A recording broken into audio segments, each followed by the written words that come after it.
Welcome to Alternate Ending, where we're discovering good movies one bad movie at a time. I am your host, Tim Brayton.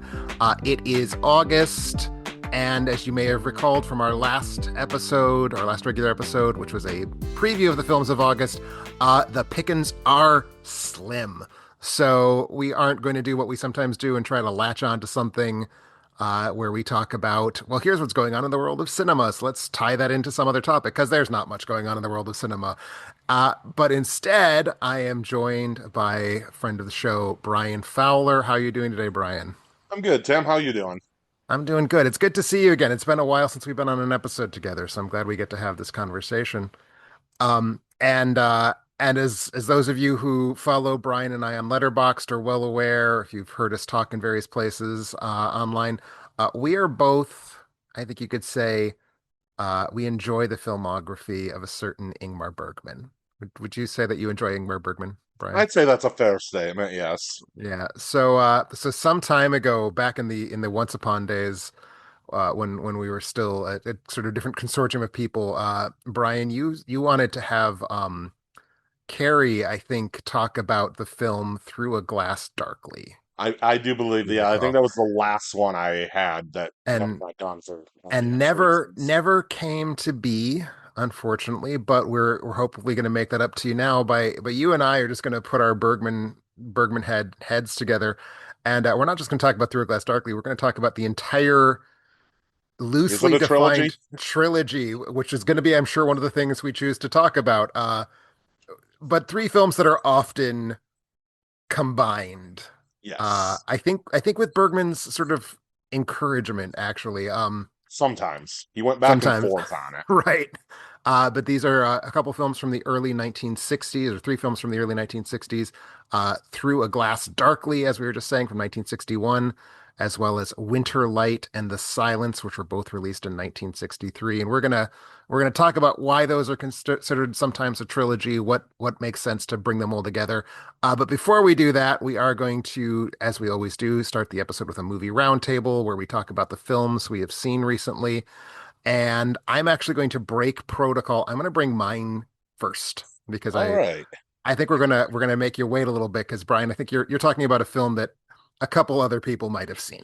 Possibly, yeah. But I am talking about one that I believe one other person has seen because I looked at my Letterboxd followers and I think only one person had seen it, and it is the person who assigned me this film.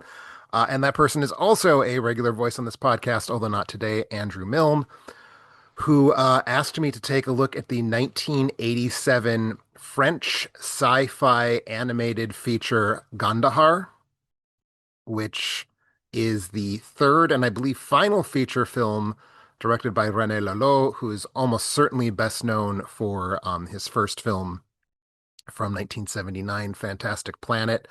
And before we go in, I'm just curious, Brian, have you seen either Gandahar or Fantastic Planet I or have Time not. Masters, which is his second film? Okay. I have not. I've heard of Fantastic Planet, which puts it above the I other two.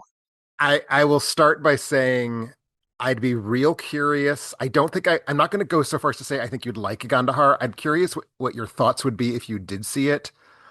It feels so much like Avatar, but it feels like maybe the version of Avatar for people who are not on the Avatar train, as I know that you are not. I definitely jumped off that train about halfway through the first movie, so Yes. So there's a lot of Avatar in this movie. There's a lot of other things as well.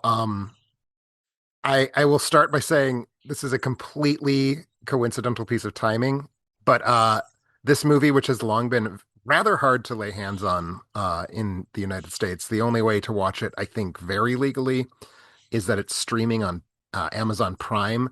But it's streaming on Amazon Prime in the English dub, and I'm like, well, screw that shit. So I found it in French, and I'm happy fell that I off a did. truck. 'Cause fell off a truck just right there, right in front of me. Um, However, it was just a month ago. So this is we're recording in early August. The episode's going live in early August, and in July of 2026, uh, it was announced that it's getting a big fancy re-release. There was a 4K restored version a couple years ago, and Janus Films is touring that restoration in August. So this is kind of a another preview of the releases of August in a sense. I presume that that release is going to be followed short-ishly, probably in mid 2027 by a release in the Criterion Collection, which I'll just go ahead and tell you right now, that's a disc I'll be buying because I really liked this film a whole lot. Probably tipped my hand there when I said it's like an Avatar, but maybe more concentrated and better version of Avatar. Um, so just to quickly roll through the plot, it's based on a 1969 novel by Jean-Pierre Andrevon, The Machine Men versus Gandahar, and it is about a race of people on some sort of indeterminate alien planet who are out of nowhere attacked by a robot army who use laser guns to turn these people into stone statues. And the statues are then kidnapped by the robot creatures for unknown reasons. And so the Gandaharians, the slightly grayish blue people, who are very in tune with nature. They do not use technology. They sort of rely on the animals of this alien space to be what they need in terms of technology. Uh, they have one of their own, a man named Sylvain, go on a journey to figure out what the hell is going on, and this involves sort of cross-country journey through this strange alien landscape where Sylvain finds other Gandaharians, including a beautiful woman named Arel. They, of course, have sex because this was French cartoon, and French cartoons are very much an adult-only prospect, at least in this context. And and they discover that the robot army has been put into play by a giant brain floating over the ocean called Metamorph, Oh, of who course. rather than being a cackling supervillain is sort of this very philosophically minded cosmic entity that seems beyond kind of mortal concerns, but is also plagued with feelings of doubt about its own existence. Because again, we are in very French territory here. Um, I will say that the plot is not the draw. It's not a bad plot, but it is very much it's just a sci-fi boilerplate. I don't mean to say that because that sounds a little dismissive, but it's very much a film that you've heard these ideas before if you have read any quantity of mid-century sci-fi. Um, the draw is that it is incredible looking and incredible sounding. It is based on designs provided with very close collaboration between René Laloux and a French comics artist whose name is, I believe, his nom de plume, I should say, is Kaza. And Kaza was someone who was involved with, I'm trying to remember the French title of the magazine. I believe it was Metal Hurlant, which isn't exactly the same as the magazine Heavy Metal, but it is Heavy Metal was sort of a remixed and localized version of Metal Hurlant. So if you're familiar with heavy metal, either the magazine from the 70s or the Canadian animated film from the early 80s, that's where we are. Like that kind of late psychedelia, weirdly sickly colors and like purples and olives and blues and slate greens and things like that they're like beautiful but in a way that feels kind of corroded. um Lots of, again, as I said, the kind of one character's entire purpose is to be the beautiful woman who doesn't wear a top because these are nature people. So there's like a level of that going on, which I enjoy that aesthetic. I think it's not something I would want to be my only diet. Like I think you can very quickly burn out on this kind of phantasmagorical, psychedelic, very, very French, I would say, style. But as a treat every now and then, I really like it. And instinctively, I want to keep comparing Gandahar to Fantastic Planet. This is less imaginative than that film, but probably more fully realized. Fantastic Planet is coming from a somewhat different tradition. It's actually a Czech-French collaboration, so the purity of that French design isn't quite as strong there. So Fantastic Planet feels more like something I've never ever seen. Gandahar feels more like a very good version of something that I've seen and that I really like. Fair. So you're getting this weird alien landscape, and then the X factor is that Gandahar was animated. It was one of the early projects animated for a Western company by the North Korean animation studio that I don't believe was at this point in time called SEK Animation. It would become named that in the 90s because of a like whole political thing. Uh Politics in North Korea, who knew? But it is known to me because this is the same studio that animated Legend of the Titanic and Tentacolino, Titanic 2. Not the same as the animated Titanic that has the rapping t dog. That is a ripoff of Legend of the Titanic. But if you followed my site a few years ago, I did review these films and found them hauntingly bad. Uh, so SEK is not a good animation studio, just to like make sure that's very clear. But what they are is bad in this kind of really interesting way that oddly accentuates the Casa designs really well, like the kind of stiff robotic movements end up feeling really nice, especially for the robot army who look just superb in this animated film. Um, but there's a kind of detachment from reality that I already feel with this animation that plays so nicely with the detachment from reality that the design brings in. I um I found the whole thing kind of like just sliding into a dream in a way that I like a bad dream, but like a dream that I really, really enjoyed.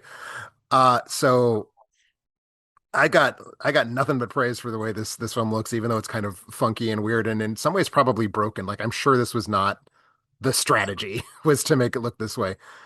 Um, and then the other thing, I said it sounds great, and this is why I started by drawing a distinction between the French and the American versions, or French and English versions.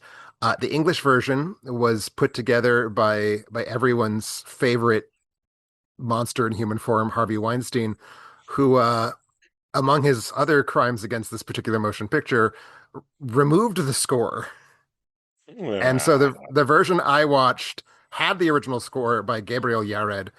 Uh, Really bizarre collage of there's some like sleepy synth music, the kind that you'd really expect from like a new agey 70s sci-fi thing.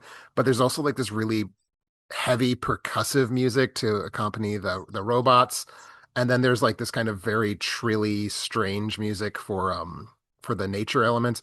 So it's just it doesn't have like a single identity, but in a way that does feel intentional because the film is all about this contrast between technology and nature and this species trying to like navigate the transition from a beatific nature people into like kind of war against the machines.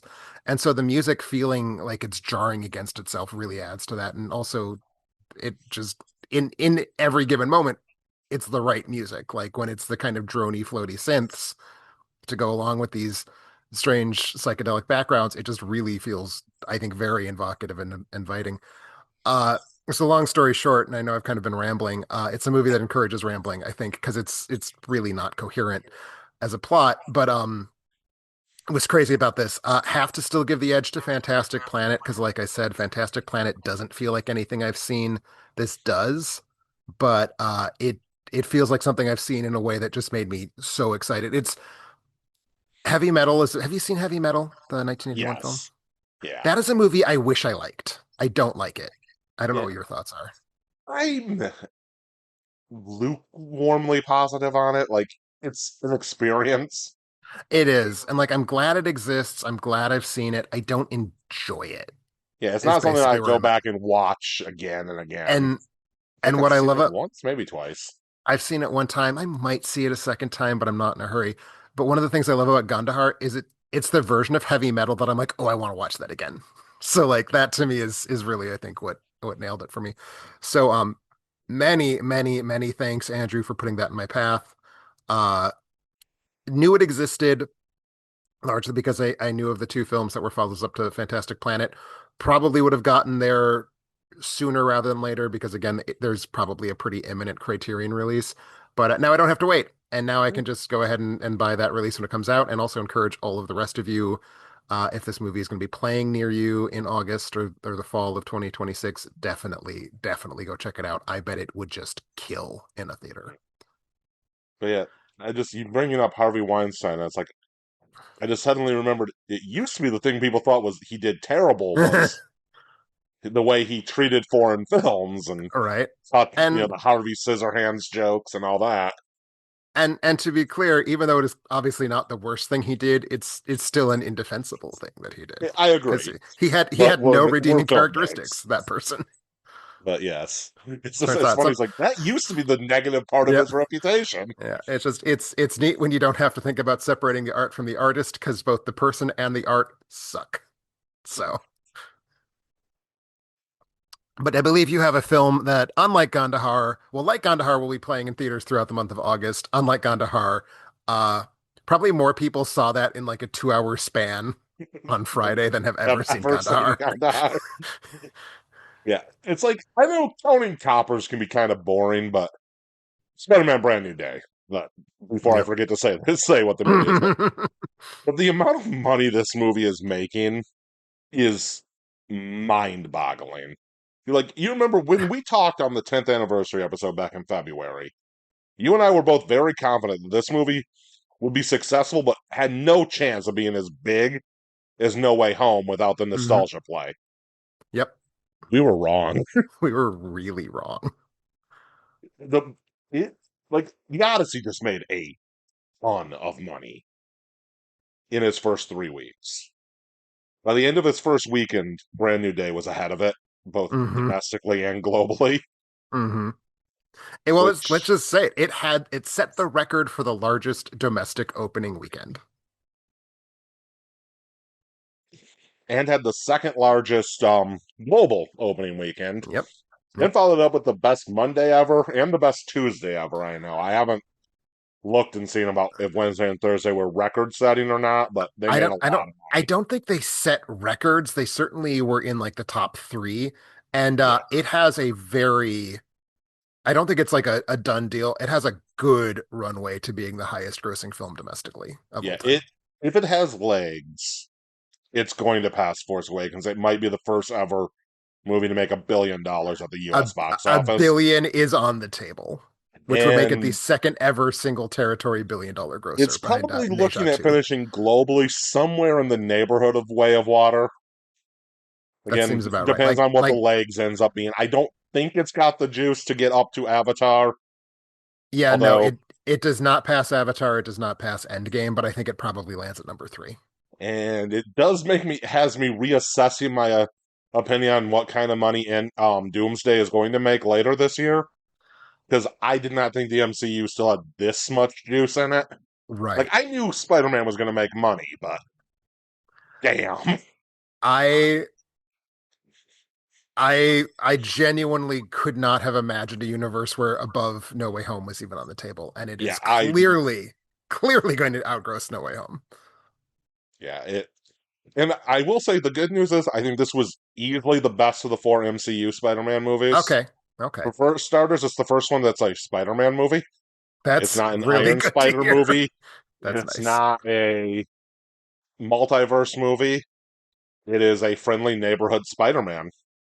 Okay, which seemed like what they were setting up at the end of No Way Home, so I'm glad Yeah, that that ended up actually you. playing out. I reread your review of No Way Home, and you said something. I don't have the quote in front of me, but about how it's kind of a negative thing for the third movie in your franchise to promise, hey, with our second movie, we're finally going to actually have Richter, or Right? with the fourth movie. But At the that's fourth movie, exactly yeah. what they did.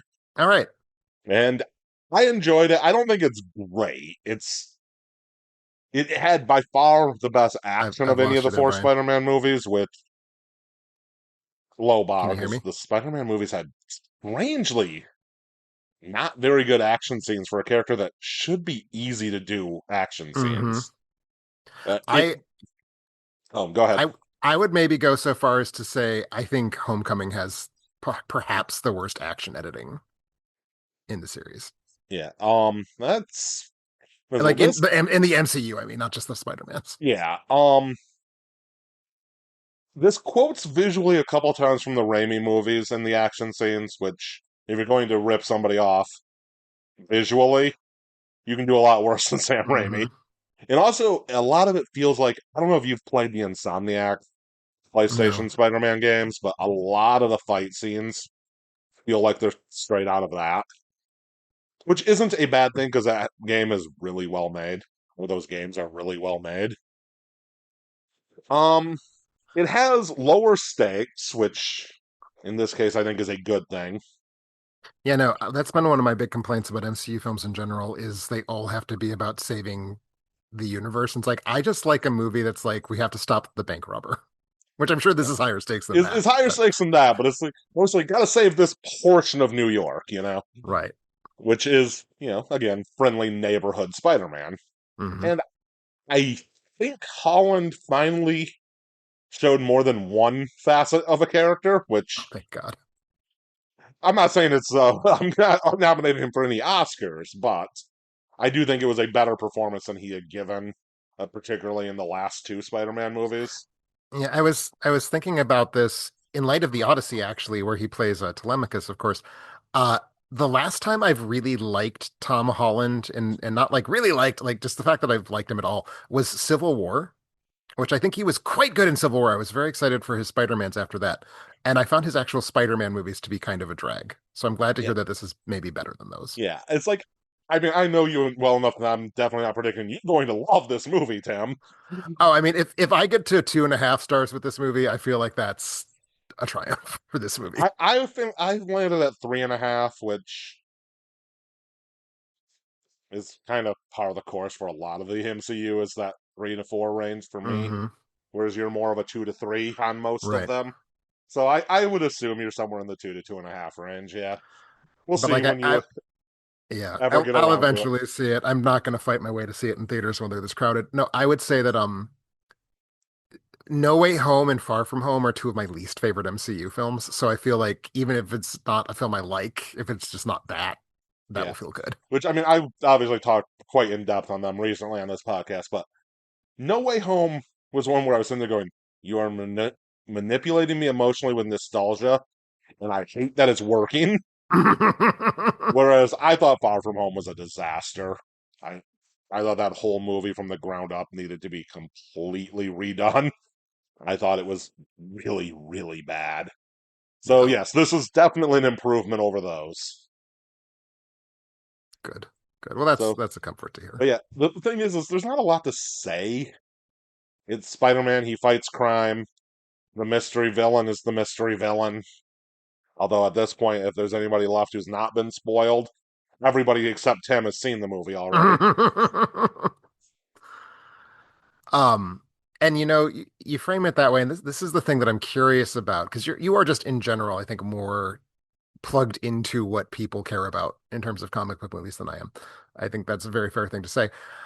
Uh, this looked from the outside like it's a Spider-Man movie, and Spider-Man movies obviously always make money. I think at least on two separate occasions, the highest weekend of all time was held by a Spider-Man movie, maybe just once. I believe three now, counting this Okay, one. yeah, counting this one I as believe three. Spider-Man and Spider-Man 3 both That was in my the thought. Raimi So films. like obviously just a Spider-Man movie does not close the door on it being a big ass hit, which obviously this is. But what confused me, I would say, as we were saying, No Way Home had an obvious hook. And it's not a hook that I enjoyed, but it was a very unmistakable hook. That movie making a ton of money didn't surprise me. Endgame making a ton of money, even though I didn't enjoy it, did not surprise me. This movie making a ton of money shocks me because it doesn't feel like what about this movie is so exciting that it makes $360 million dollars in its opening weekend. And like, do you have any thoughts about that? Because I'm I, just you know, baffled. like like you said, I'm not the world's biggest Spider-Man fan as a comic fan, but I am a pretty big comic book fan. And I don't know, it's like I I knew this movie was going to make a lot of money. I was when the like projections started keep getting revised upward the last couple weeks before it opened. I'm like, wait, really? 300? It's not going to make 300 million. It didn't. Okay, so I was wrong. So Yeah. no, I don't know what exactly is grabbing the, I guess, casual movie audience, but But yeah, it's clearly it's something. clearly grabbed them. Obviously this struck a chord. I gather that Tom Holland and Zendaya are like the children's favorites. So maybe that's Yeah. part of it. Which I think Zendaya is quite good. Okay. I am a fan of her as an actress. And we were mentioning before we went on air that Tom Holland, Zendaya, and Joe Bernthal are all in both Spider-Man and the Odyssey. So, and then Zendaya still has Dune 3 coming out later this year, Hmm. and either her or Holland could possibly be at least slightly in Avengers Doomsday cameos or something. I know they're not like in the trailer anywhere, but this could be a very good year in their household. For sure. And God bless John Bernthal for somehow becoming one of the That's highest what's grossing actors in Hollywood history. Um, no, I will say I typically don't care for her very much. I thought she was very well cast in The Odyssey, so I'm like less chilly towards her than I was even a month ago. So I'm curious to see what she brings to this film for sure. But yeah. yeah, Holland has been a struggle for me I'm pretty consistently since Civil War. yeah, I'm in a very strange spot with the Odyssey. I'm either at some point one of these weekends going to drive an hour and a half each way to see it in IMAX, or I'm going to wait till it's on Peacock. There's like I no mean, middle ground. that's kind of the trap that the promotional campaign made for itself. I did see it on just a regular old DCP, which would I have seen it on IMAX if that had been an option? Yes, Yeah. it just wasn't. And I guess if we can just quickly pivot over to that, we did last time have a little roundtable where Caleb and Cameron shared their thoughts on the Odyssey. I'll just quickly share my thoughts on the Odyssey. Pretty much in line with theirs, actually. It satisfied me. It's nice to see a lot of money spent on a big fancy epic that has like monsters and swords and things. But the concern I had ever since this project was announced was that Christopher Nolan is a very literal-minded filmmaker, and the Odyssey, done by a literal-minded filmmaker, just felt like it had not a lot of what I was going to want. And I saw it, and it didn't. Um, you're spending all that money on a fantasy epic. I want to see fantasy. I want to see crazy, unrealistic shit, and it's a realistic Odyssey, which It's a sure. strange sentence.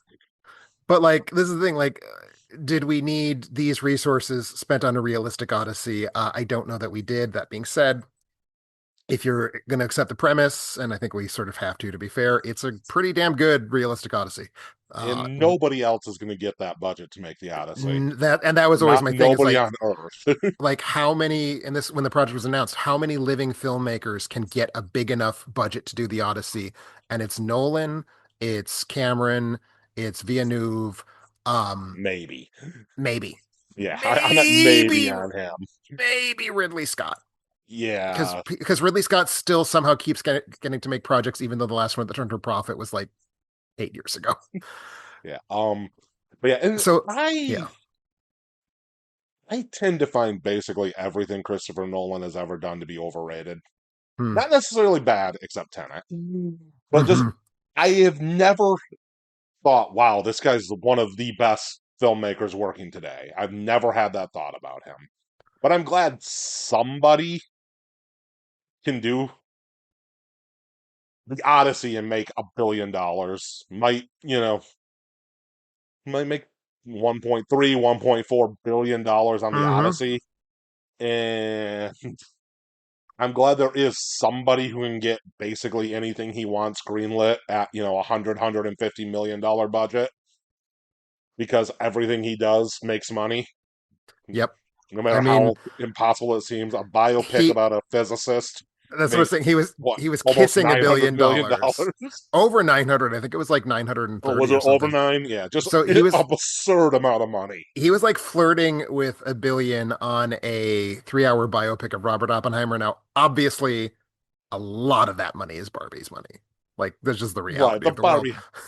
The Barbieheimer thing definitely helped, but Still, but that's still an awfully impressive achievement. any And other I will director say, makes an Oppenheimer biopic, and if it crosses 200 million, it's successful.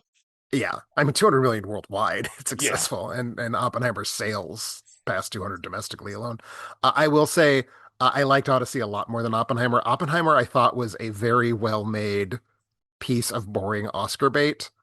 The Odyssey is well, at it least made it like some Oscars. it is still the Odyssey. I mean, it still has a Cyclops, it has boats, it has Cersei lots and of people getting killed with arrows. So like it's still a spectacle. So it's worth seeing. But I think yes. I'm a little warmer on Nolan than you are, but I don't think he's a terribly great filmmaker in terms of like some of the nuts and bolts. I think he's a good narrative structuralist, and I think that his imagery is sometimes kind of bland, and it's not bland in the The Odyssey. one movie that almost clicked with me completely was Interstellar Hmm, until the last like 15 minutes. I was I just like, get that. oh my God, this is so dumb. Like I think the end of Interstellar in the like original series Star Trek way is necessary to the whole because it's just so like cornily sincere. It's not what I think about when I think about Interstellar. I am certainly the images in my mind do not come from the last act of that movie. Yeah. Anyway, so So yeah. let's talk about All a right. filmmaker who was visually I was interesting. gonna say, in some ways, the anti-Nolan, because he makes movies that are extremely precisely composed and are in some ways narratively there is no structure. They're just kind of like let's just tell a story in real time, and we got one of those in front of us. But yes, Ingmar Bergman, the most prominent Swedish filmmaker on the global stage, although at least during the bulk of his career, including when these movies were made, in Sweden he was viewed as kind of a pretentious dick who was making movies for international acclaim and not for us Swedes, which I think will also be something that potentially ties into to how we talk about these movies. But I will say you are somehow, I think, a bigger Bergman fan than I am. So I'm going to give you the privilege of introducing this trilogy of movies. All right. So these movies were made, we said at the top, 1961 and the 1963. They come as honestly kind of fit in a larger set.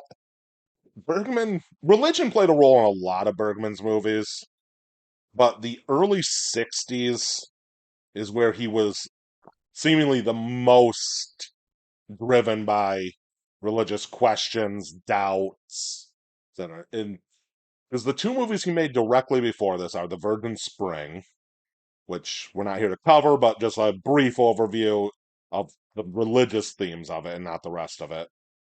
It very much deals with Christianity moving into Northern Europe and the conflict with pagan and Norse religions and the tension between them. It is a very religious minded film. It is a very Christian film, It is a film where God unambiguously exists. as does Odin. Yeah, that's actually very true. Odin's actually a character in the movie. And then he made oh, what is uh, the film industry? I can't remember. Savinsky film industry, something like that. Svensk industry, yes. Yeah. I'm going to apologize in advance. I do not speak Swedish. I am going to butcher pronunciations. I maybe need to apologize even more because I do speak a little Norwegian and I think I just fold that into Swedish, so I might be very confidently mispronouncing things. Fair enough. So yes, we're dumb Americans. Um, but they wanted him to make something marketable and lighthearted, and he made a movie called The Devil's Eye, which is actually, I think, a pretty I delightful little comedy. I think it is leagues ahead of any other attempt he made at comedy. Well, Miles of a Summer Night, but Oh, right, that is a comedy. anything Okay, it after is. that, like It's movie number made two with a immediately, bullet. like after all the women, all those women, whatever the movie that's right after the film trilogy. All something women, all Yeah, those women. I whatever think the is right. movie right after the film trilogy is bad. It's really bad. It's like we're both Bergman nerds and we're calling it bad, so probably just don't watch it. But The Devil's Eye also is a very Christian themed movie where the devil is a literal character in the movie, and hell is one of the locations. Hmm. So religion was very much on his mind leading up to, and like a few years before that, he had made the Seventh Seal, which I'm not going to talk about because it's the Seventh Seal. If you haven't seen it, go watch it. Hmm. Stop the podcast, watch it, come back, listen to us later. Genuinely, if there's a list of like the 10 movies that you just need to have seen to be able to talk about movies, I think that would be on it. Yeah. It's not my favorite Bergman, but I think it's probably the most essential. I would agree. It's probably not even in my top 10, but it's also the one that you have to see. But it's a fantastic movie. Oh, it's great. It's a great movie. But so religion had been playing a role a lot, but these three movies, and like I said, are they a trilogy? Are they not a trilogy? It's not an easy answer. They're not a story trilogy. There's no shared Yeah, story no elements, overlapping characters, characters, no overlapping settings. but they deal with God or the absence thereof. Hmm. The is it a trilogy has typically, in my experience, had three different names. One is just Bergman's trilogy. Trilogy, yep. One is the Faith trilogy because it's about grappling with faith. But the one that I prefer, because it's the one that seems the most like heavy and morbid, and it's a heavy and morbid series, is the God's Silence trilogy. Or the Silence of God trilogy, or I believe Criterion just sold them as a film trilogy or something like I that think it's a film trilogy, but well, I've got the box on by my Ingmar shelf. Bergman. I think it's a Yeah, film mine's in trilogy the by other Ingmar Bergman. room, so Yeah, I'd have to get up and go look, and that seems not worth the time. But yeah, yeah. and at one point Bergman described them as a trilogy and what each one was about, how they link together, leading up to the Silence of God, because the Mhm. Silence is the third movie. And then later he said they're not a trilogy; they're just three movies he made in a row. Mhm. So do what you want with it. I think they are thematically close enough together, especially the first two, Yeah, that treating them as a trilogy makes sense. The Silence is a little bit less directly connected, I think, although it still fits. And it's still, and they're that's where I'm all at. three very, very heavy movies. Yes, And before I get into anything else, though, I just want to mention I'm going to attempt to pronounce his name right. Sven Nykvist, I believe. I I'm not sure if I it's believe Neek or Nick, but yes, I think is it's the Neek. cinematographer on these three movies. And I think they're the best looking black and white movies I have ever seen. That's particularly Winter Light. Winter's Light. Winter's Light is a candidate for my favorite cinematography in the history of the medium. It is unquestionably my favorite black and white. It might be my favorite period. It's Yeah, definitely in the discussion. But all and three of these movies are breathtakingly beautiful, I think achingly beautiful. with the addition of Persona, they constitute the three best looking films in Bergman's filmography with Nyqvist, and that is one of the best looking collaborations again in the history of the medium. Yeah. So, If you want to tell me Nyqvist is the best cinematographer that ever lived, I will definitely listen to your argument. I mean, I don't have a There, ranked list of cinematographers, but he would almost certainly make the top five, probably the yeah, top three, yeah. It's maybe like top there's a one. few others I would put in the discussion as well, like Conrad Hall. Um, I'm a big Roger Deakins fan. Deakins would be up there for me. James Wong Howe, if we're going to go back to Oh, Hollywood, black and yep. white. Oh God, yes. Carl Struess But yeah, from even it's a earlier. short list, and whatever length your short list is, Nyqvist is on it. Nyqvist is on. If you know enough about cinematographers to have a list of ranked cinematographers, Nyqvist is almost certainly somewhere on that list. Oh yeah, in case I didn't make it clear, this is going to be one of the nerdiest episodes of the podcast. I don't think we're going to be able to top the one where Gavin and Mandy talked about Roman politics for an hour and a half in the context of No, probably Agora, not. I but said one I of, I think it might be the number two. We'll see where we get to with but that. yeah. We'll see where we get And to. so on this podcast, since I started doing it about a year and a half ago, I think I've kind of had a niche as the comic book guy, which is fine. I love comic books. Well, I really wanted to talk about art films a little bit Hmm. because I do love art films, and as mentioned, I do love Ingmar Bergman, and I think if I absolutely gun to my head had to pick a favorite Bergman film, it's Through a Glass Darkly. Okay. So, which is the first of the three movies. It's a quote from the King James Bible, First Corinthians 13, I believe. That I couldn't tell you. I will say, since it's going to fall to me to be the one to, as I said, confidently mispronounce Swedish, the original title, Susum i en spegel, uh, might be the Bible quote in question. I'm not sure. The literal translation is just as in a mirror. That Um, yes, that is the Bible quote because okay. most non King James versions say mirror. Okay. But I mean, it doesn't have the darkly part. And to me, and this is going to be one of the things we'll talk about, rarely do I think the English titles for movies are better than the native language titles. I think the first two in the trilogy for Both sure. of these, I agree with you because Winter's Light's name is I'm not going to even attempt the Swedish, but it translates to the communicants or something like Not that. Nadvarstka Sterna, which means the communicants, Yeah, which makes sense, but but it just isn't as good. right. So Like anyway, Through a Glass through a Darkly glass darkly, is Bible quote, great Bible quote. yes about how we don't understand God yet, but one day we'll see Him clearly. Right now, we're Yeah. seeing Him through a mirror. Our perceptions are limited by the framework we have to perceive God. You're right, exactly. And so the movie is a chamber drama, which it's what Bergman did most often was chamber pieces. Hmm. And for me, it has always reminded me of one of my absolute favorite stage plays of all time.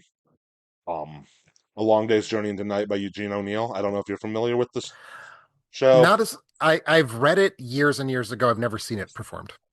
I Okay, side tangent because I'm going to be a theater nerd for a second. I got to see it in 2003 in New York with Vanessa Redgrave, Brian Dennehy, Robert Sean Leonard, and Philip Seymour Hoffman, That's a good cast.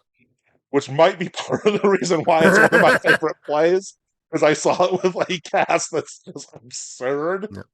But it is a but they are both family dramas with four main characters who are almost all you see in either one. There's a maid and who shows up in a few scenes in Long Day's Journey, but um they both take place over 24 hours and they both have a recurring mental health problem deteriorate and kind of cause the family to crumble. And so that was the first thing that struck me the first time I saw The Glass Darkly, which would have been around the same time that I saw A Long Day's Journey Tonight, I think. Because if I remember right, Criterion originally released the DVD set in or around 2003, 2004, somewhere Ba in that Based on the time frame. spine number, I think I was still in college, which would put it 2003 to 2004. And I and that is when I saw it was the first time. So Same. seeing them at a very similar point in time kind of I think helped me make that mental connection between the two. Yep. But so this stars And if I could just put a oh pin yes, real go quick ahead, in go that, ahead. because I think it's worth talking about, especially in the context of these films, which I mean, as you say, he would loved chamber dramas, but he sort of became, I guess you could say, like a chamber drama specialist, starting with these films. I think Yes. like he kind of has more variety, and he doesn't never make non-chamber dramas, but it really becomes what he focuses on is like limited number of sets, limited number of people, and what we're looking at is the acting kind of creating a sense of meaning and feeling as these characters are just inhabited. And the thing to keep in mind about Bergman that's I think very easy for film nerds to lose track of, he was a theater director. You know, Strindberg, especially. there's a very famous quote, "Film is My Mistress," which was the title of a documentary about Bergman. But the quote, "Film is my mistress," is the second half of what he was actually saying. I am married to theater, but film Theater. is my mistress. Yes, which And unfortunately most of his theater work, of course, is something we can't see. it's unfortunately there a couple of the late productions from the 80s were filmed, and he also did a lot of TV movies that were essentially Like, filmed theater, but they're still right. films. Yeah, Um, it's those are always a weird thing to contemplate. Film is if it's filmed theater not somebody with a camera in the theater, but like we're going to put the play on TV. It's Right. always, is it television? Is it a movie? Is it a It's play? I have the same sort of jurisdictional issues. There is a difference between the ones that Bergman directed to the camera and where someone else was filming Bergman's theater play. Like Right, those are yeah. there are some of each of those. But But to your point, Bergman knew Eugene O'Neill. Like he's oh, a big theater guy. yes. I don't know that he ever directed Eugene O'Neill. I would be unsurprised if he had, but like he is aware of the existence of A Long Day's Journey into Night. I would be very unsurprised if this is his attempt to riff on it, essentially. And as I mentioned, he, as big of a Bergman fanboy as I am, I think he was a bigger August Strindberg fanboy. So, Yes, probably. but so anyway, I was going to get into the cast, which, and again, my Swedish is non-existent. But so it's Gunnar Bjornstam, Gunnar Bjornstrand. Lars Hasgard. Again, my Swedish is bad. Max von Sydow, who is probably the best known of them by far, especially at Hmm. least in English language circles, because he had quite the American career later on, Yes. most notably The Exorcist. And one of the great Bergman leading ladies, which is a stacked list of people, but Hmm. Harriet Andersson, who, by the way, is still Yes. alive. Yes, she is. One of at least two of his great leading ladies are still alive, because so is Lee Ullman, who's not in any That's of right, these she movies. is. That's But right, she is. I just wanted to mention Lee Ullman because Because we're not damn, otherwise she going to get was a chance great. to, so we want to talk about her. Right. But yes, But I Harriet Anderson's our, I would say Karen, the character of Karen is the lead as much as there is a lead. I It's, would agree with that. I mean, it's really a four-hander. There's not a specific, this movie is about this character and they support them. But if you had to signal one of them out as the lead character, I would say it's Karen. I think it's as much as anything, it's that she gets the scene you are probably thinking of if you are thinking about this movie when you haven't watched it recently, is Yes. carried entirely on her performance. But so she plays a schizophrenic woman who has just been released from a mental asylum. And she goes with her husband, who is Max von Sydow, her father, which is Leonstein, and her brother, um, whose last name Osgod. I'm the one I'm even the least confident on how to pronounce. Lars Posgård. Osgod. Yeah, the A with a little circle over it is somewhere like in between a long A and a long O in English. Yeah. But Sorry, so that's not helpful. no, but it's okay. Like I said, I'm going to butcher a lot of names, and but so they go to an island house, which is on. If you're a Bergman fan, you'll know immediately. It's on Faro Island. It's the first movie he Hmm. made on Faro, which would later become a major feature in his filmography. Yep. And it starts off kind of, it's supposed to be like a celebration of her getting out of the asylum. Her father David has returned from being abroad. He's a writer who has been dealing with writer's block that appears to be the writer's block from hell. Hmm. Um, and over the course of 24 hours, it instead becomes her mental state deteriorating, possibly even worse than it was before. Everyone realizing just how much of an asshole their dad is. Max von Sydow, who's her husband, is a doctor who is wants to believe she can get better, but is slowly losing confidence that it's possible. Yep. His optimism is fading. He's losing faith. You could You even don't say. say. And then her younger brother, who is sexually frustrated, has almost no relationship with their father. There's a line in there, something to the effect of, "I wish Papa would just speak to me once," Hmm. which of course comes back around at the end of the movie. But and it's a movie. There's a lot of plot in the movie, but it's not a plot movie. It's Right. an emotions movie. It's I think the key to chamber dramas as Bergman tends to make them, he comes up with really convoluted situations and then he puts the characters into the situation and then shakes out the box and then sets it down and lets it kind of like unravel itself. So they're like sitcoms, but they're not funny. So they're Yeah, like no, sit trads. this is definitely not a funny movie. As we said, he made a few comedies, a couple that were good. He was not a And comedic and filmmaker some by of the and large. serious films are even have humor. The thing that people don't Yeah. remember about Seventh Seal, it's Seven actually got a Seal is a lot of funny jokes. fucking movie. Through a Glass Darkly has, I think, a grand total of no jokes. It might have -5 jokes. To be honest, this is not a funny movie. This is not a sitting back with a bowl of popcorn and a soda movie. Hmm. Um, it does have incest though, It sure does. which tends I to don't know if be, that's funny. yeah, no, not funny.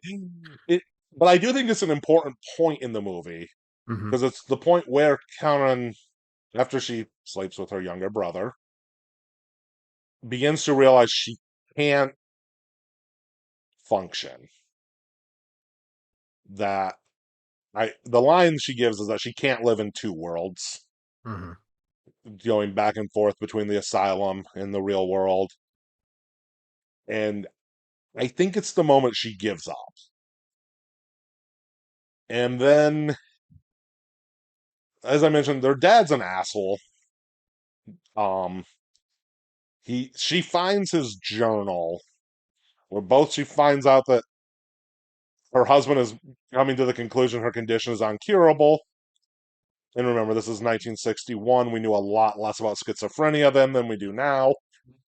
And also that her dad has notes about using her condition as the basis for a Hmm. novel. And so it's very much the family crumbles. The family, which was being held together by toothpicks, Hmm. already crumbles completely apart over the course of this day on this gorgeous island. And then we get to the talk about the spider god.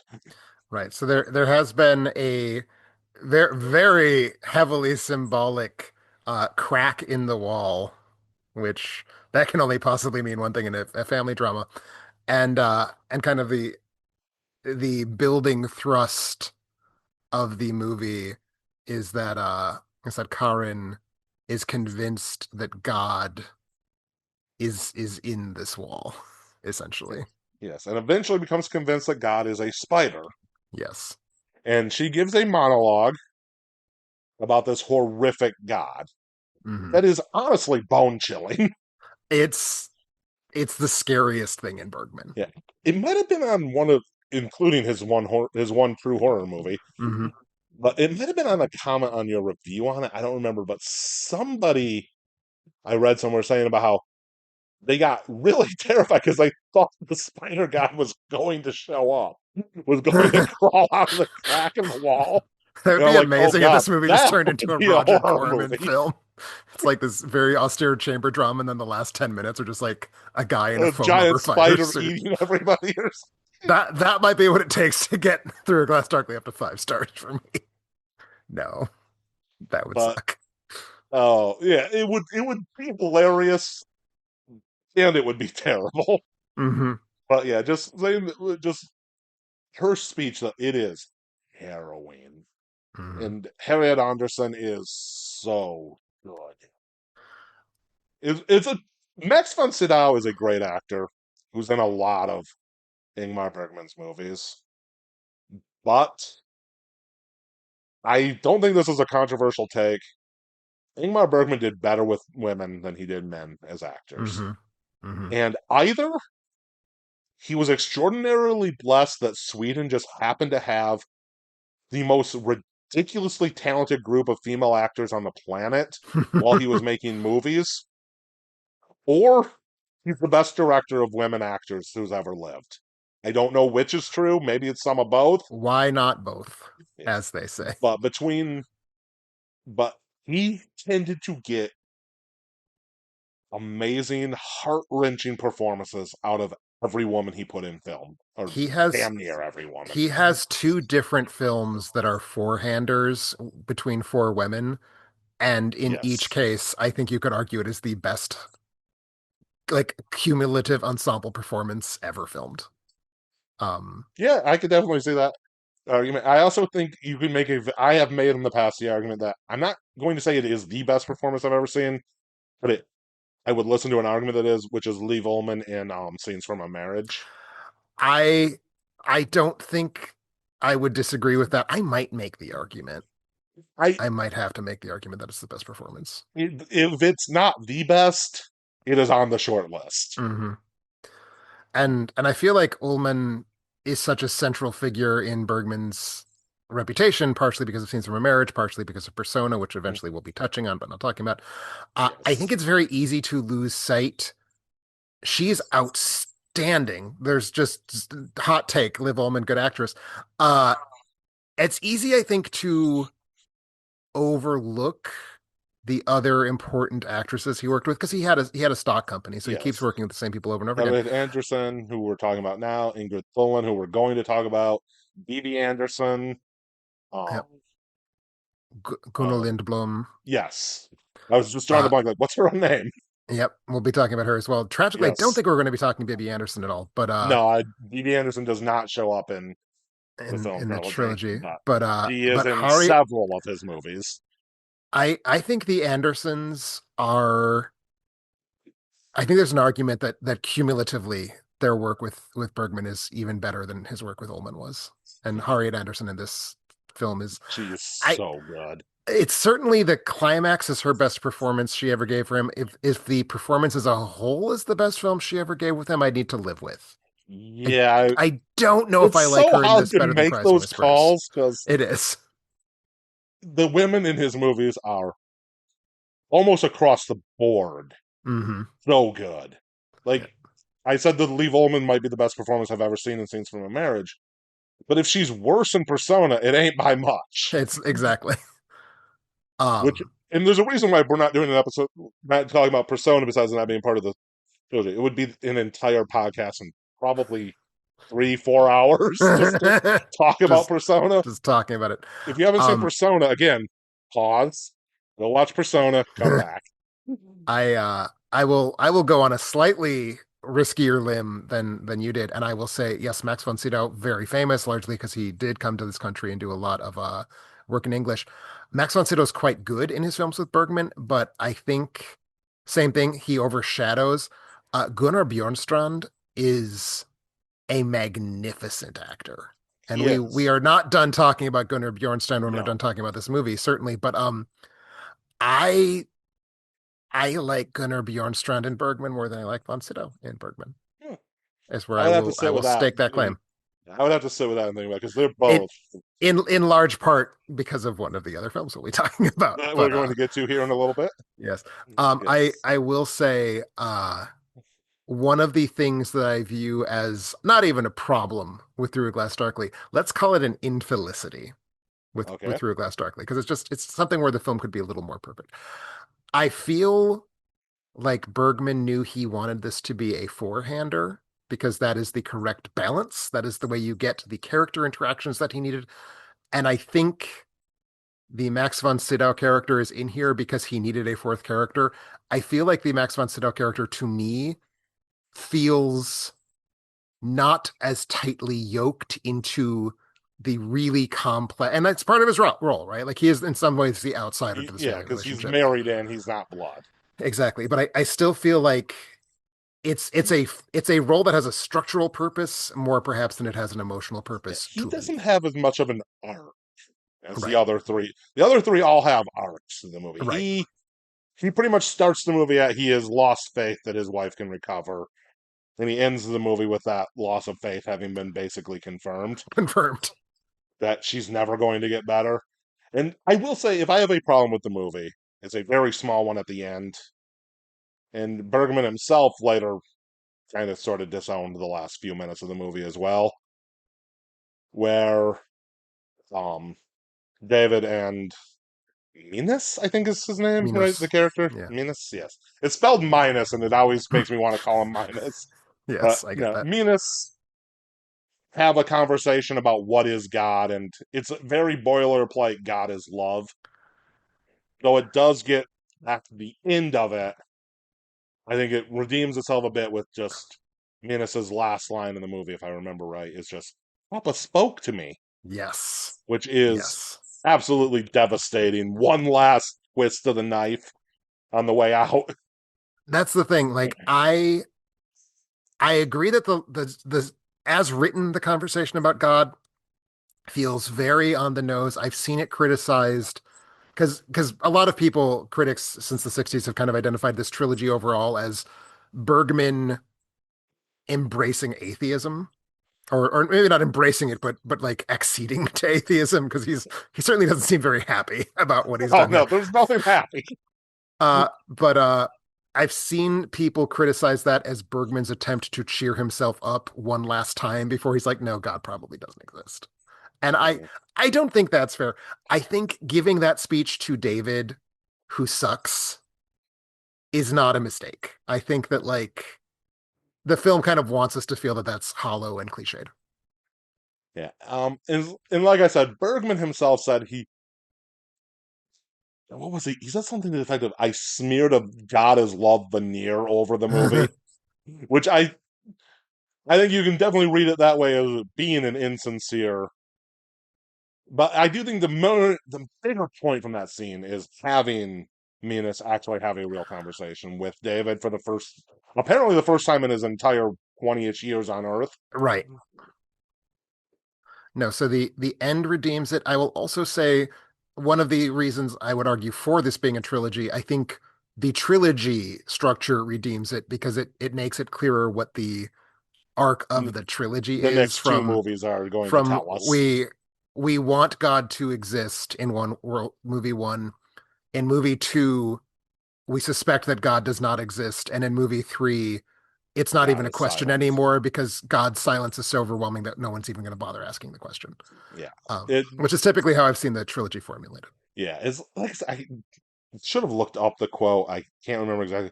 But Bergman had something where he's like the first one is the something like the hope of God. The second one is the loss of God, and the third comes the silence. Something to that effect. Something about those lines, yeah. It's not quite that's not right, and I should have looked it up and I didn't. But no, I do know the quote you're referring to, and yes, But it's so this brings us to what as I've already, staked my position as the best looking black and white movie I have ever seen. And yep, I've seen a lot of black and white movies, yep, and that is Winter Light, yes, which there is an introduction on most, maybe all of the Bergman movies in the Criterion Collection set, but where he talks about the movie and he says something that I think is partially him oversimplifying, partially a failure of translation, because it doesn't quite make sense. But he says that Sven Nykvist invented a lamp that doesn't cast shadows for this movie. For the most part, that appears to be true. There are very few shadows anywhere mm-hmm. in this movie.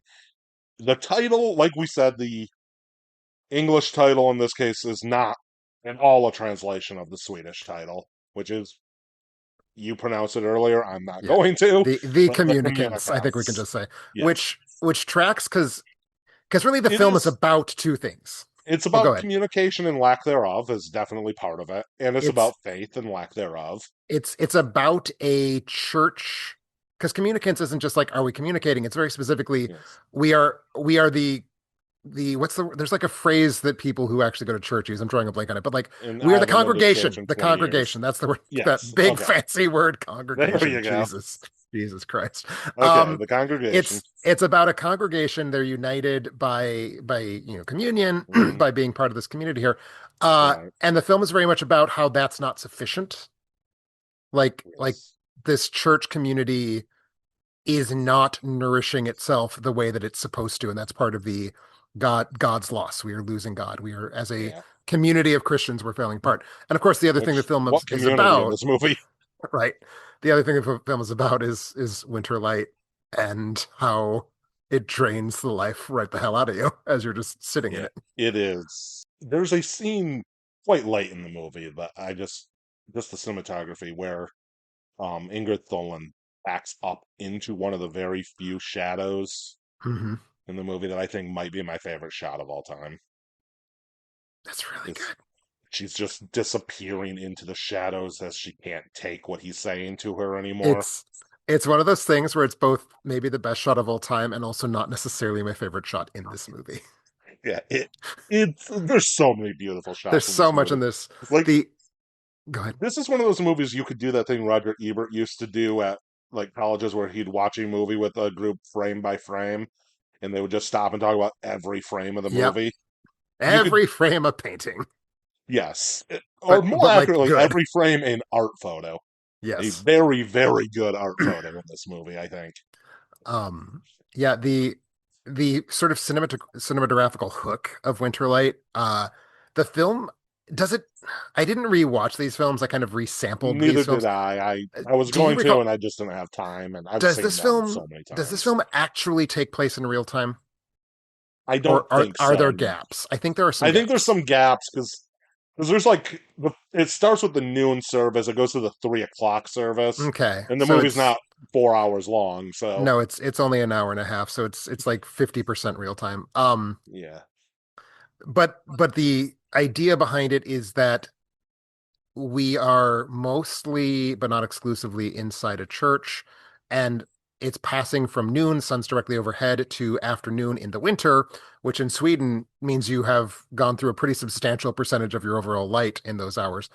Um, so the light moves in the church over the course of the movie. This was not done with natural light. This was all done with studio lighting right, because that level of control is not available to you if you're using natural lighting. yeah, But basically we're watching the the space gradually darken. We're watching these shadows gradually lengthen. And yes, there are to some extent no shadows, but also the shadows that exist are very, very, very important. yes, So we exactly. we are we are feeling night crawling towards us in this chilly, bleak winter day. Everything is dead and white and dried out. What was this is a tangent that just popped in my head. What was the First Reformed Ethan Hawke Yes, movie that was like the half a the film that is remake of effectively a remake of this movie. like up Yes. until the last act that goes wildly differently, but Yeah. it was just I was trying to remember the name of it, but yeah, First Reformed. Yeah. If you've seen First Reformed, you've seen the first 2/3 of this movie, except not as good. And I liked Not First Reformed. not as good, although a very good faith, as it were, effort to bring first reform or bring Winterlight into the 2010s, I Yes, think. yeah, I would say It so. replaces nuclear paranoia with climate Global change warming, paranoia. yeah, Yeah. yeah. Um, so anyway, there's two main plot lines to this movie, and this one's very plot light, but there's two main plot lines. One is Ingrid Thulin plays Marta, I believe her name is. I just Um, always think of it as Ingrid Tool. It's Marta, yes, Marta to, Lundberg. yeah, Ingrid Thulin plays Marta, who is a atheist who nevertheless goes to the noon service, the 3 o'clock service, spends half her day in the church because she's in love with what is his name in the movie? Thomas Eriksson. Thomas. Yes, I should have done notes or something. Like I said, I didn't rewatch them. I've watched them so many times that Right. and I had very little time this week. But yes. So Thomas is the priest or preacher or whatever, pastor, whatever the I proper think term for I that think church pastor is the is. proper given that we were talking about Scandinavian Protestants, I think pastor is the correct word. Yeah, the preacher anyway, at a very very small country church. Actually, a couple of them. He apparently goes to different churches in the area, Hmm. and she and him are ex-lovers, and she is still in love with him. Whereas it's pretty strongly implied that he only slept with her as a coping mechanism after his wife died, Hmm. and he's moved past that now, and so she is only there because she's in love with him. So that's one of the main thrusts of the movie. Anyway, yes. So Max von Sydow is back as Jonas, a member of the very, very small congregation. I think there's about 5 people in the church, if I remember right. Yeah, it's a tiny church that nevertheless feels very empty because of how nobody is there. But he is struggling with anxiety and fear of a news report that China has begun developing or has developed a thermonuclear Mhm. bomb to go with the U.S. and Russia at this point, and I don't know if which European countries already had or were in the process of developing nuclear weapons in Yeah, it's a good question. I 1963. do not actually know the timeline there. But at any rate, it's China that has him in particular worried, and his wife is pregnant, which that's good no, Gunnar Lindblom. yes, I'm just letting Tim pronounce the names here. I say the first like syllable and he takes it from me. No, I mean, because she's one of the other major actresses who just does not. Yes, Again, you've got Ullman, you've got the Andersons. It's very easy to lose track of all of them. And but Gunnar is yeah, really excellent in all of her work with him. she's very good in this movie, but she is pregnant. She's worried about his mental state and asks Thomas to counsel him about this. So Thomas tells him to come back later that day. They'll sit down and they'll talk. And when he comes back, Thomas has nothing for him. Hmm. There's just there is no faith in God left in this pastor. Hmm. And he's basically like, "No, you're right. The world's gonna end." Yep. No, it's really bad. Good luck, son. And Jonas leaves and kills himself. Hmm. We mentioned these movies aren't funny, right? There's nothing funny in any of these movies. I don't think there's a joke in this. Well, maybe maybe a little bit of the silence is slightly funny. There's some sardonic humor in the first and third one. There Not is much though. there is not a dollop of humor in Winterlight. Yeah. It is possibly Bergman's least funny movie, and he's Bergman. It's also possibly his most depressing movie, and well, second most Cry, depressing movie. Cries and Whispers is Yeah, that's depressing why I stopped. beyond. No, that's Yeah, like no, it's the second most depressing movie I think though. And again, he's Bergman, and the only reason it's second is because he made Cracks and Whispers, which exactly. might be the most difficult depressing movie to watch. Quick side note, I watched the most recent time I watched Cries and Whispers was 3 days after my cat of 16 years died, which Yeah, was which was a hell of a time to watch Cries yeah, and that is Whispers. bad time. It's like because when you did the marathon, I rewatched a lot of them, and I was just like, no. I love. It's a great movie. There's It's not a bone of criticism to the movie in what I'm saying, but it's a hard movie to it's watch. a hard movie to It's watch. amazing performances. I'm assuming this is one of your arguably the best ensemble. When I talked about This is, the two four-handers, that was the second one. Yes, the first one yes, was Brink of exactly. Life. Yes, which is your scene, Brink of Life. I had not seen that until I got the Same. Criterion box. I was not familiar with that movie at all, and it is a really good movie. Hmm. It Anyway, was a film that I believe won the Cannes Best Actress Award for its four actresses, which is even for Cannes, that's pushing it, but I get it. yeah, how would you pick one? That's the thing. Yeah, it's like That's the how thing. would you choose which one to vote for? And yeah, anyway, we're This is not a Brink of Life Bergman nerds. podcast. Yeah, this is almost as off the stand topic as you and Carrie alone. We're staying in the general Bergman topic, Yes, but so Jonas, however you pronounce it, he kills himself. he kills himself, leaving behind a pregnant wife. Who is Because if I'm going to allow there to be a solitary criticism about this movie that I adore, um, the characters are symbols in this movie. They are yes, stand-ins for other things than themselves. this is definitely true. It's like, hey, how can we The make it? the atheist school teacher and the pastor with no faith debate the nuclear paranoia of the man who's leaving behind his pregnant wife and unborn child. It's like this is I get it. I get your themes. They are crystal clear. Yeah. Oh, this is not a movie that is opaque. The thing is, I'm not going to have a better chance to wedge the sense. I'm going to wedge it in. We have this sense that Ingmar Bergman is like the art filmmaker of all art filmmakers because his movies are very heavy and very Yes. serious, and I love that about it. He's a movie making films for an audience, is the thing. Yes. He wants his movies to be approachable. He wants you to get them. Scenes from Marriage, I always think about this, skipping ahead, and again we're going off topic. Scenes from Marriage was watched by like 40% of Sweden, his TV Yeah. miniseries. And a lot of his movies were populous, successful films in He does Sweden. the point being he's not making films that he wants you to have a hard time getting. And in A fact, hard of time his watching. trilogy, yeah, The Silence was a major hit in Sweden, Mm-hmm. which I Mm-hmm. guess surprised even Bergman. Supposedly, yeah. Yeah, but the other two were successful, but not as big a hit as The Silence were, if I understand right. It's like 1960s Swedish box office information isn't Yeah. like there at the tip of my fingers, but from what I understand from what people have written about the It movie, it's overperformed. yeah. We can certainly say that it overperformed. But It was the Spider-Man brand new day of 1960 Sweden.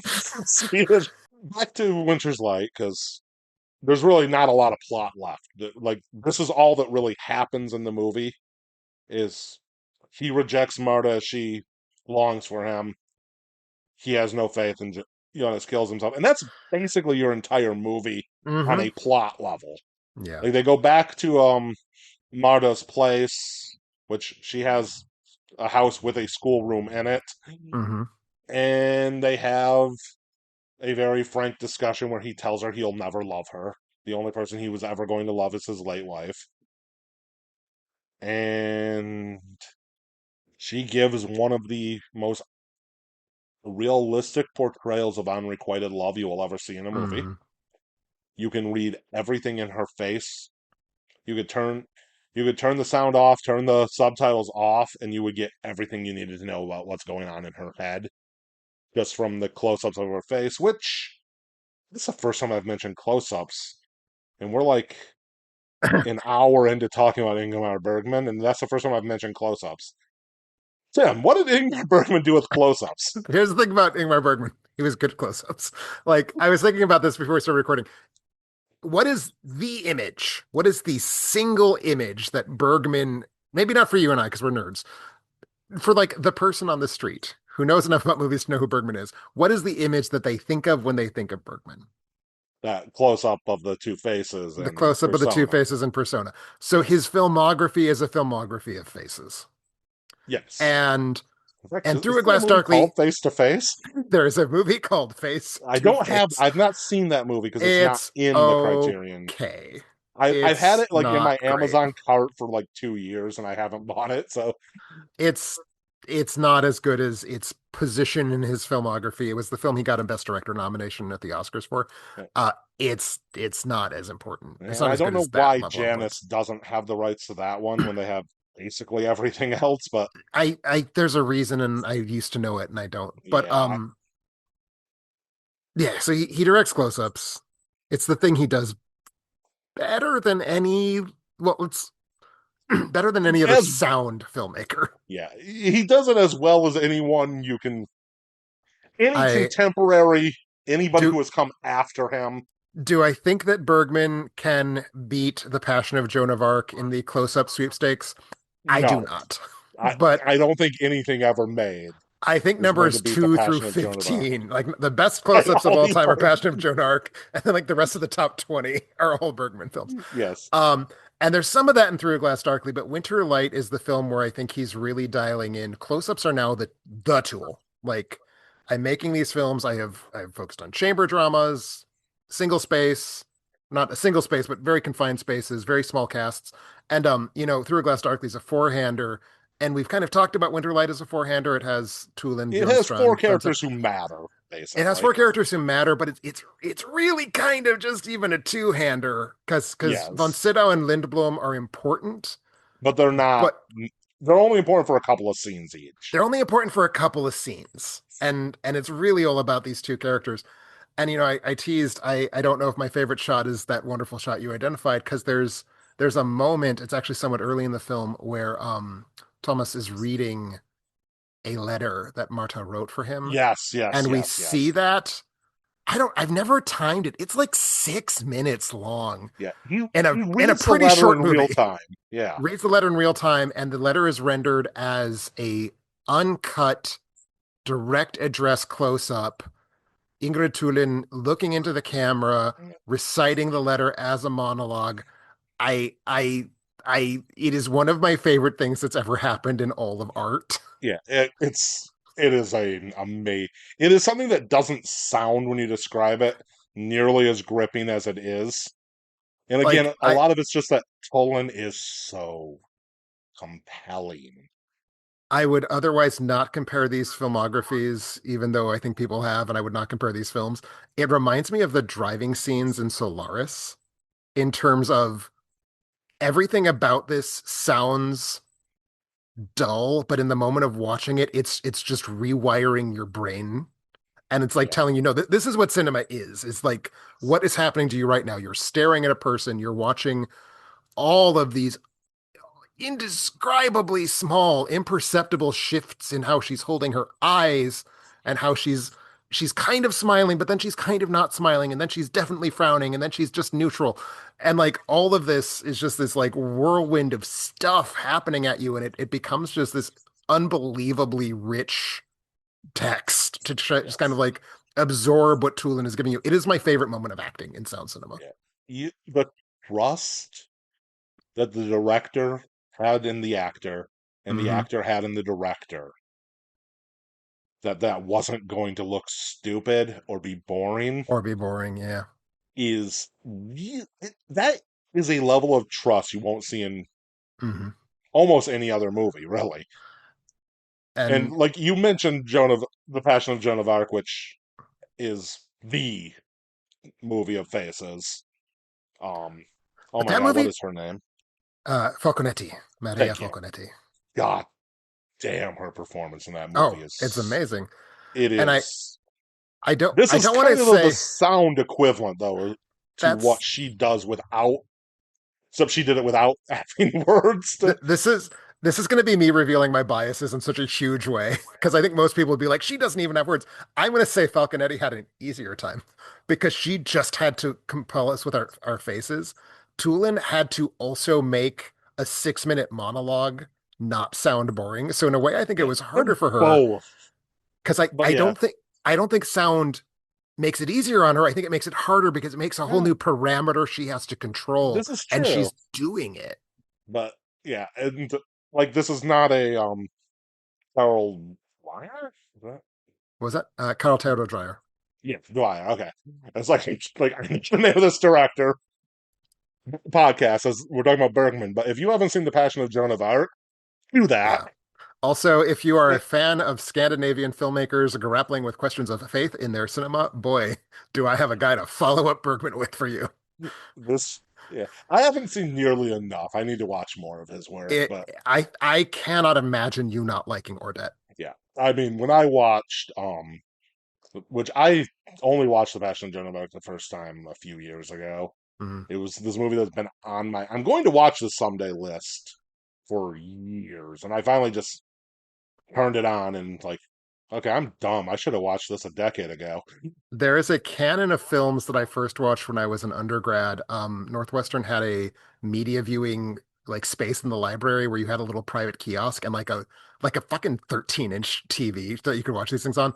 And I watched so many of the great European art films on that, and like Joan of Arc is one of those films where it's like the fact that I was in this unbelievably bad environment. Actually, I think the trilogy might have been in that room too.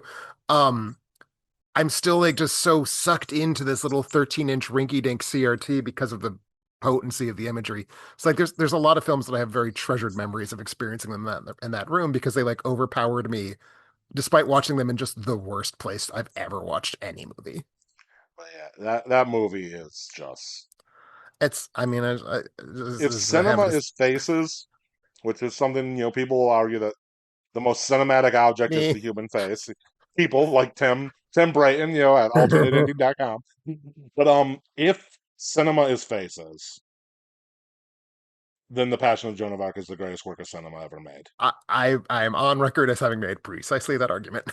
Um, I'm not saying it is the best movie ever made, but if that is what cinema is, if then, yeah, if then it is the greatest movie ever made. And even if that's not what cinema is, it's in the discussion. yes. I love that movie, but anyway, So This is still not a non-Bergman podcast, so yeah, we so should so stay on Winter's track. Light. So they go to the 3 o'clock service at the other church, and literally nobody shows up. Hmm. There are two people who work at the church there. There are zero congregants, communicants, Both. except for Marta, who sits in the pew. Yeah. And the movie ends with the bells ringing and him beginning, "Holy, holy, holy is the Lord God Almighty." And that's one of the things I like about this movie a lot is nothing's resolved. Hmm. There is no. We started the movie with him losing faith and her having unrequited love for him, and we end the movie with him pretending he has faith for his job that he has none of, and her sitting there with unrequited love. Yep. And Nothing's part of accomplished in this movie, and I nothing's love it. accomplished. And part of why I do, even though I think Winterlight is a better title, I do like the title The Communicants because that final scene, it's just all about the desperate need to be to be with a person. Like Yes. just to feel like you're part of a community, even if you're as Marta is, you don't believe a word of it, even if as Thomas does, you don't believe a word you're saying, you still just have the desperate need for the kind of illusion of a community. Which, if I remember right, there's another really good close up on Tolan in that last scene too, of her just looking at him. I think Yeah. that's what the scene that's in. It might be in the earlier church scene. It might be There's in both. I know the There's close up so you're many thinking of, close and ups of her there's face. so many close ups. I don't actually remember. It might even be in both. It's been Yeah. again, I should have probably rewatched each of these movies, But yeah, I didn't have time this week. I yeah. had too much going on. But But yeah. my But we God, this movie is so. It's like I know I gushed about the cinematography to start. I'm gonna gush about it some more because this is, like I said, it is the best looking black and white movie I've ever seen. It might be the best looking movie I've ever seen. Um, it's the up there. it it is. It's like it's either this or Days of Heaven is the best looking movie I've ever seen. Yeah. That's a And hell of a top two. it's like Well, I know I'm not really going out on a limb saying Days of Heaven is beautiful. And again, this is not a Terrence Malick podcast, but Days of Heaven is it is a poem in the form of a movie. it is. Well, I we I should. love that movie too. Yeah, we We're should probably we've been nerding out for a while now. We should probably advance to the silence. to the one that Yes, I this think has most gone calls in longer than question. I think we planned, but This has gone longer than any of the movies in question. yes, it Um, has. the one But that so to me yes, the most silence. complicates calling it a trilogy in a couple ways. Because first off, there's multiple reasons. One, it is not in a tiny fragment of Sweden. Nope, Explicitly not. It's a film set it's in Europe, somewhere. Yes, somewhere it in is somewhere Europe. in Central Europe, and I believe it's supposed to be a unnamed fictional country. Yes, it is also not to the same extent that the first two are a chamber drama. Like it is, but it's not as It, tightly yoked look yeah, in terms of it location or in has terms of more cast. locations and more movement, Yeah, and characters come in and out of it more. It also doesn't ever talk about God as a spider. it does. It doesn't. God is not like explicitly mentioned in this film, which is No, there actually is no God in this movie. how it thematically ties in. Because by this point, you couldn't, and I think Yeah, that's why it does make sense to talk about it as the third in the trilogy. Because yeah, like there is no God in this we movie. we Nobody mentions God. realized we realized in Winterlight that we don't have our faith anymore. We don't believe in God anymore. So what is now left for us, and what is left for us is this kind of emptiness that is the silence, which I think is also a bridge. And then I'll stop talking about it because it's not just the film that caps off those three. It's also, I think, the film that points directly to persona, and that Yeah, would be I can something see that. I'd like It's to got. hear your thoughts on. I can see that. The quick plot. Again, these aren't plot movies, but the quick plot synopsis is there's two sisters. Um, Both of in, whose names you have heard on this podcast. yes. It's Inger Tulin and you pronounce it. Gunnar Lindblom. Thank you. Um, and the younger sister's son, who I don't know the actor's name. He's Jorgen and Lindstrom. Jorgen Lindstrom. Okay. Huh. Um, they're on a train headed through some unnamed country where none of them speak the language. And I do believe it is not a real language that the people speak in the movie. It is definitely not. I don't know if it's like a hybrid language or if it's just gobbledygook, but Yeah, it's not subtitled. You don't matter what language you watch this movie in, you're not going to know what they're saying. But so, and this country is on the verge of war. mhm. And at the same time, the older sister is dying of some, I believe, unspecified illness. I don't think it ever says It is for what sure she's. unspecified. So it kind of points Yeah. to Cries and Whispers as well. It points to a lot of things. It's not as depressing as Cries and Whispers. Not much is. It's not even as depressing as Winter Light, although that's not to be mistaken for saying that this is a happy movie. It is No. not. It is also by far the most sexual of the three, even though there's Hmm. quite a bit of sexuality in Through Glass Darkly. This movie is this is one of those movies that you can see where Sweden got the libertine. Hmm. They make sexy movies with sexy women. It's not as bold as Summer with Monica, which I still want to see the Monica story of I a would bad love to girl see cut of Monica that story of a movie. bot. Yeah, that I would be know we great. talked about this years ago, you and I, Yeah. on either the comments or on Letterboxd or something, but I would love to see the exploitation cut of that movie just to see what they did with it. Right. But anyway, we're not here to talk about that movie, although pretty good movie. It's It's not in his upper tier masterpieces, but it's a very good movie. it's a very good movie. Better than I would have assumed based on the fact that it was cut into an exploitation film, frankly. And I did scandalize Carrie by forcing her to watch it. I remember. Actually, this is totally unrelated.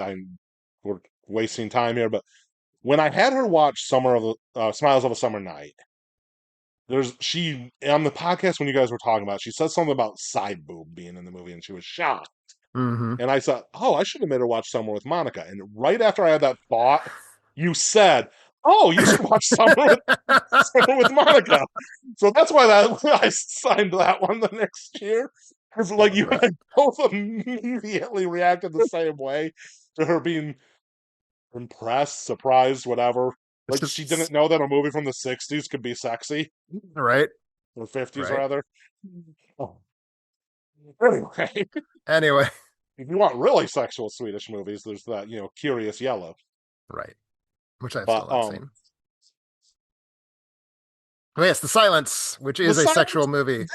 I think it's the least easily accessible of the three because there's no, and I think it's intentionally so. I think you're put in the same situation the characters are, where you Hmm. don't know what anyone's saying, you don't know what's going on around you. There's some sort of war going to happen. We're not told who the war is with, what the war is about. We're not, and then there's, there's strange things happen. It's not quite Barton Fink's Strange Hotel, but it's strange. Hmm. Uh, I even mentioned they stop at a hotel. Yeah, they do. Yeah, they end up in a what seems to be a rundown, really nice hotel. Like Yes. it's one of those hotels that was great in the '30s. It's among its many things that this film is about, it's very much about how like the Cold War and the World War II preceding the Cold War have left like the fancy parts of Europe rotten. Devastated. Yeah, it. The sisters do not like each other, or at least the younger sister, Anna, I think her name is. Anna's the younger one, yeah. Yeah, and Esther, is that right? Anna and Esther. And Esther is Ingrid Tulin and Anna And Anna is is Gunnar, Gunnar Lindblom. but yeah, Anna very much resents her older sister and the morality that her older sister has. And she like there's a part where she talks about how she wanted to be like her and couldn't, Hmm. so she decided to go in the exact opposite direction. And that's very much like, we talked about there's sex in this movie that we should pin that down. This is in some ways a movie about like an older woman who is repulsed by sex and a younger woman who is very sexual, sort of coming into conflict with that, or even being like expressions Yeah, of the same woman's psychology. Again, yeah, and that it's is an something that opaque movie. a lot of people have theorized that there's supposed to be two sides of the same woman. which, as we mentioned, points very much towards Persona, Hmm. which does a lot. Like, and that I think might be my problem with this movie, which I like this movie, but I don't Yeah, love this movie the way I do the first two. And I think part of the problem is a lot of what it does, he did so much better a few years later with Persona. that's the thing. The next year, it was the literal next year. Yeah. Oh, And was it the no, it's next not. It year? was not. It was not. It was I was 3 thinking it years was. later. 3 years later. Yeah. Persona 66. I was thinking Persona Yeah. 64. All those women is 64. So no, Yes. he did not do anything Which better the next year. no, not the next year, but yeah, Persona, which I mentioned, Joan of Arc being in my discussion for the best movie ever made. Mm, Persona's in my discussion for the best movie ever made yeah, at this as well. If anything's going to knock through a glass darkly off from being my favorite Bergman, it's Persona, Persona. and it kind of depends on which one I've watched most recently. But yeah, no, But this is definitely a dry run for Persona, including the shot, like the yes, one face in profile, one face straight on. He yes, does that for the first he time does that here. shot. Yep, and a lot of this is Anna abandons the her family to go out on the town. Um, her son is like, "Why does mom always leave us?" Hmm. Um, she gets hit on by a waiter who she blows off. There's a troupe of performing Spanish little people in the Hmm. hotel. Like this is a much more random movie than the other two Which by a lot. which is one of the things that I find to be somewhat annoying. As you say, it's a weird hotel, and I feel like 60s art cinema uses little people as like things are weird. There are dwarves. Is like just kind of such a Yes, cheat. and And I do somewhat find it annoying that Bergman would stoop to that here. yeah, like I said, I do not love this movie. I There are things I like about this movie. For one, it is again just breathtakingly gorgeous. Hmm. Sven Nykvist and Ingmar Bergman, they work together as well as any director and cinematographer ever have, probably ever will, especially with the degraded state of modern cinematography. Hmm. I am not optimistic we're going to see another team that works this well together anytime soon. I what was the movie I just saw not that long ago that was shot by Sven Nykvist? And it was just like a complete nothing of a movie. And he was like, I'm not gonna make a nothing movie. I'm gonna make this random 80s character movie look amazing. And by God, it looked amazing. I'm trying to blank what it was though. I'm gonna see if I can figure that out. But so the Esther is a professional translator, but Hmm. she also does not know the language of the. So part of what she's doing while lying in bed dying is trying to learn the language and teach some of the words to her nephew. Hmm. Which I mean, again, talk about movies where the characters are symbols rather than people. Yeah.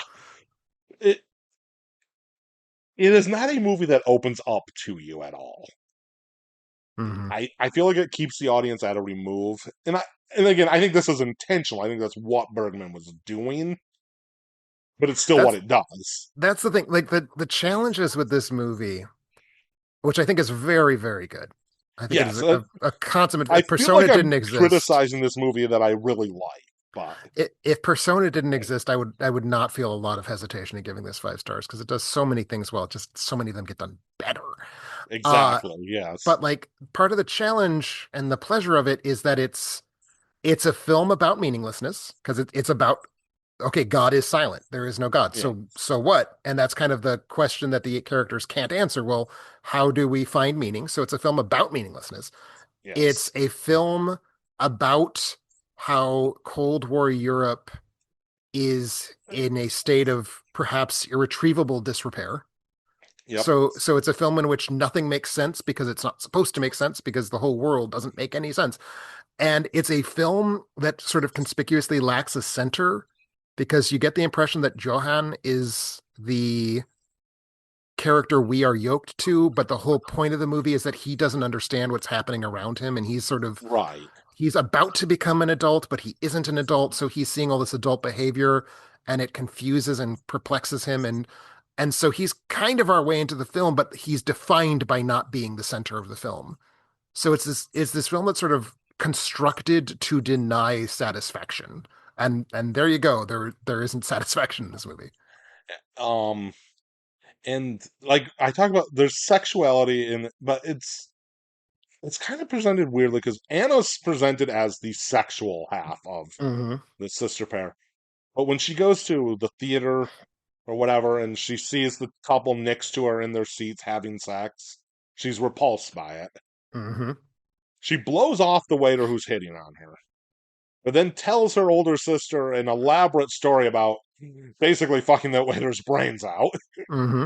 just to shock and appall. So it's a movie that's very, I think, conflicted on sex. Like, is sex good? Is sex bad? And does it matter if there's no God? That Hmm.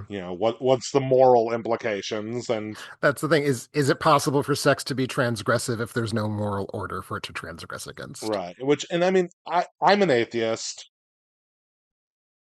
so it's not a question I grapple with personally Hmm. because I'm also kind of sex repulsed. But that's beside the point. Um, so it's like I said, the movie. It's again, I keep feeling like I'm saying bad things about this movie that I really, really like.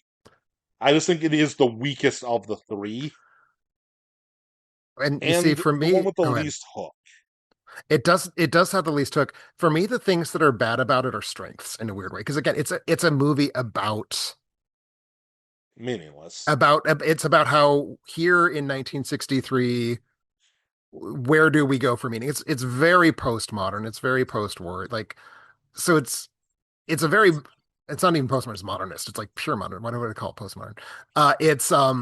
It's a film whose profoundly unsatisfying artistic qualities are its theme. So like on the one hand, Yes. I am dissatisfied by it, but on the other But you're hand, supposed to be. it's a generative dissatisfaction. Yes. And And and that's so what it's like. It's like I all the struggle with things I that. say as criticisms aren't really criticisms because it's what the movie is trying to They're accomplish. certainly not mistakes, is Yes. the thing. It's like I think it's a movie that I didn't like it the first time I saw it.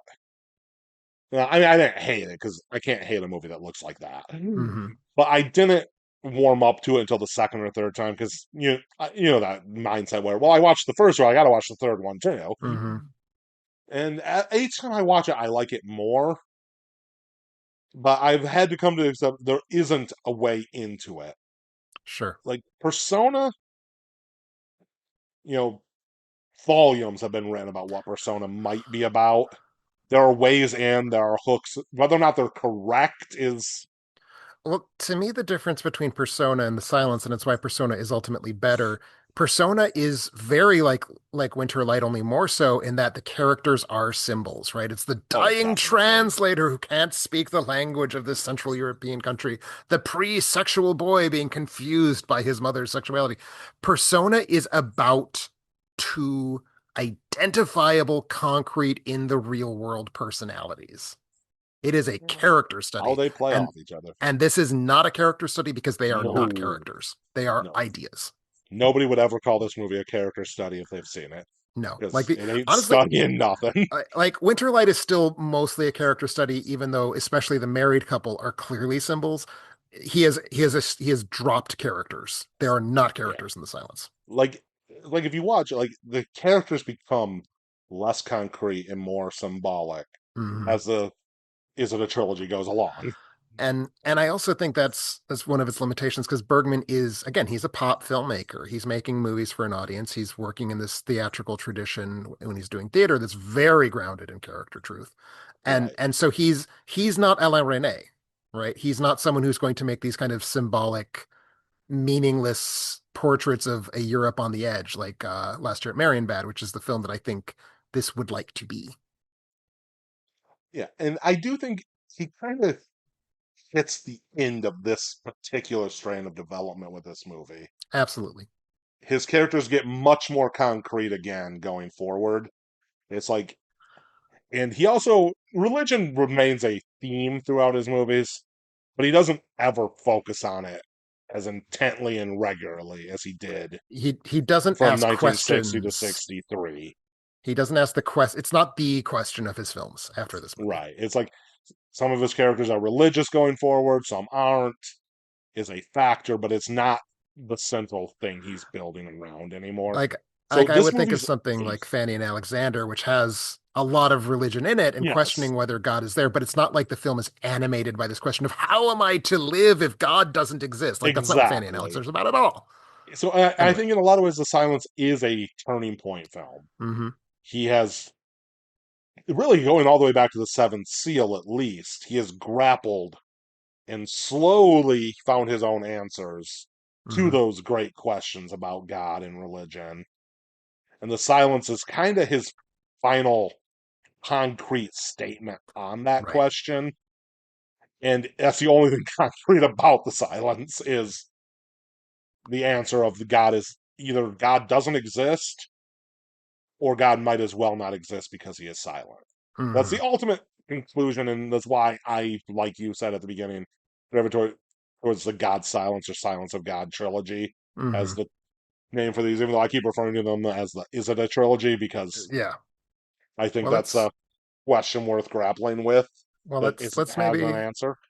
let's maybe wrap up by returning to that. Yes, that's Is this a kind of where I was trilogy? going.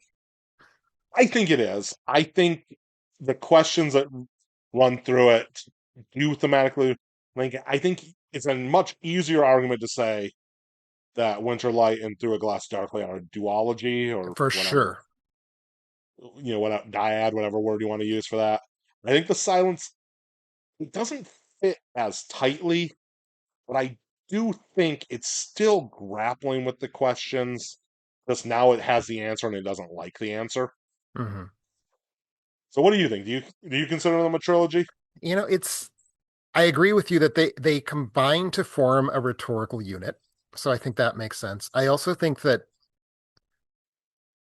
they it's a trilogy that spills outside of itself. Like I want to pull in a couple other Bergman films, like as you said, The Devil's Eye, which actually does feel like I want to put it in this arc as well.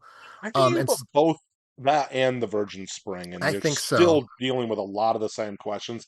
I think the only reason people don't think of them as a quintilogy is because The Devil's Eye is a comedy. A comedy. It's kind And of a certainly farce. I think it makes sense to put the silence next to Persona in a way that it doesn't for the two preceding films. So No, like it's there's very little in common in conversation with like Winterlight and Persona. They don't really intersect yeah, much. I I would also say it's a struggle for me that Through a Glass Darkly and Winterlight are both so clearly chamber dramas in a way that the silence isn't. Yeah, the silence like Um, feels like it's spilling out of the chamber, if that it makes does. sense. And and I don't think any of this says no, it's not a trilogy because I think it's a unit in an ongoing evolution that I think we can probably bracket between Winter and Wild Strawberries and Persona is like an epoch of Bergman. And this is a very specific unit within that epoch. And as you say, Silence kind of pivots him into other places. Yeah, And then I think it's Persona very wraps much up a that turning pivot. point. But and the other thing is, if they hadn't been packaged as a trilogy when I first encountered them, I don't know if I ever would have thought of them as such. For I sure. mean, the connection between Through a Glass Darkly and Winter's Light is very obvious. I mean, they both have. I think I might even use the same words about the Spider God. Hmm. It's like, I think it might be the same lines. If it's not word for word, it's very, very close. Right. So those two, I don't think you could watch the two of them and not see a connection. For sure. But I came to the movies thinking of them as a trilogy the first time I saw them. It was a film trilogy by Ingmar Bergman Hmm. that I got from the library at Alma College in I think 2004, maybe the first maybe 2003, probably Hmm. 2003.